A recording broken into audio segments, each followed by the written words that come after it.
And good morning, boys and girls. This is Mojado, America's undocumented moto vlogger, coming at you from Amarillo, Texas, in the middle of nowhere. I say that jokingly. I can say that because I grew up here.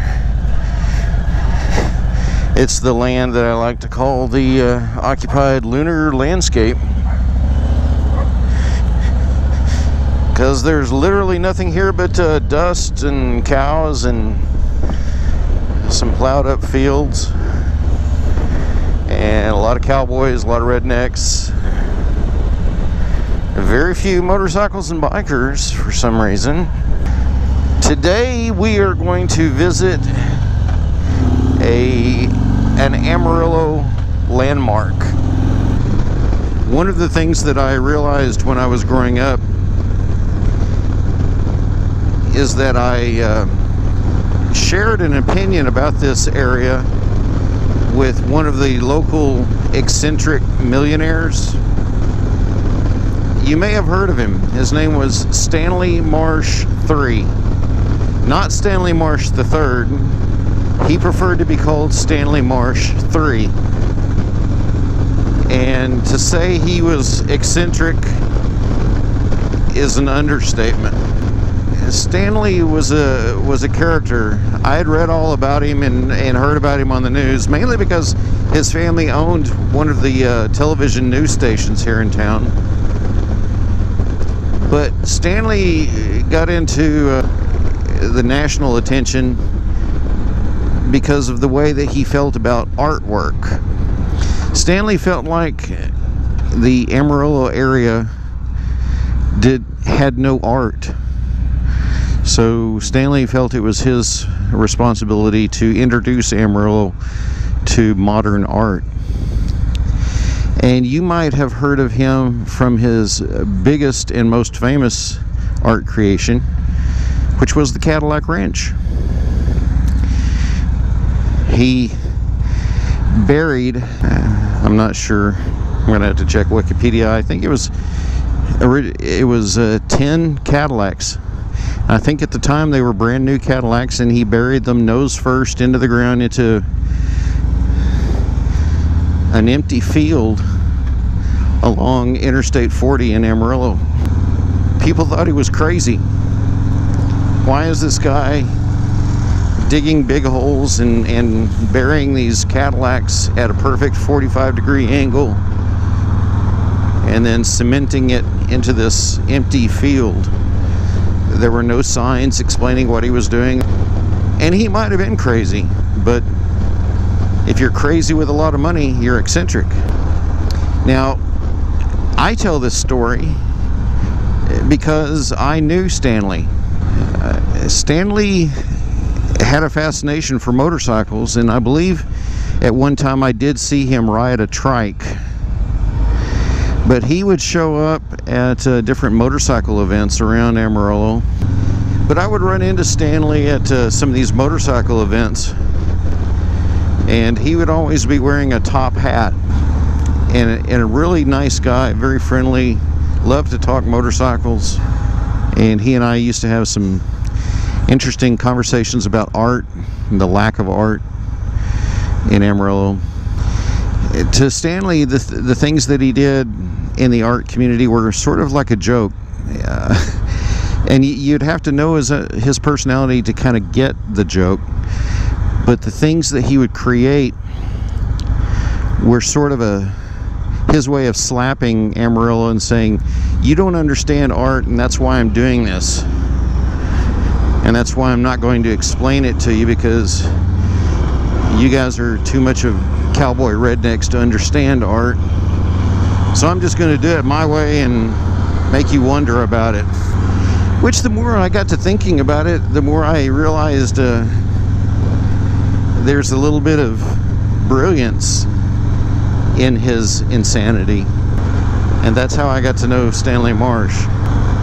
He also, there was another art project that he did, hey guy, where he had a crew of young gentlemen who would go around town, and they would put up these what looked like diamond-shaped traffic signs that some of them had artwork on it, some of them had cryptic messages, but he did them all in the name of art, and he put them all over town. A lot of them have been taken down since Stanley's death. He died a couple of years ago, I think. Now, the location of Cadillac Ranch has always been on the outskirts of Amarillo, but where it is at today is not the original location. The original location was pretty close to that overpass that we just went around, close to Interstate 40 and Soncy, which is now a completely developed commercial, but at the time that he made it, that was way out in the country. There was nothing out there except a field. Yeah, I don't know what year they moved it, but it was sometime in the 90s or early 2000 that he moved it to its present location. And maybe hard to see, but that's it right out there. And you can see the cars lined up who are on their way out to see it.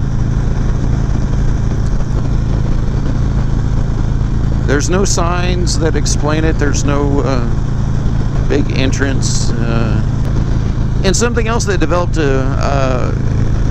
with Cadillac Ranch over the years was the vandalism. People would go out to the Cadillacs buried in the ground, and they would take spray cans with them, and they would put graffiti on the cars. And I think originally it bothered Stanley that people were defacing his art. But then he and I had a conversation about this. He said after he accepted the fact that people were going to put graffiti on it, he came to embrace it. He said, you know, Richard, this is a piece of art that constantly evolves. He says it's artwork, and like good artwork, it changes from day to day. He thought of it as people contributing to the art. So he not only accepted it, but he encouraged people to come out, bring some spray paint, and you can spray paint your name on one of the cars. You can the paint that people have sprayed onto these cars is so thick, it's like 6 inches thick in some areas. We're here at the entrance to Cadillac Ranch, and I just saw something I've never seen before. There's a guy here who's selling little souvenirs that he makes out of the paint on the from the cars. Let you tell you all about it. Yeah, what we do is we take the paint chips and carve them out until we find some nice, pretty looking patterns, and we embed them into the keychains, necklaces, fridge magnets, and different things.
but something's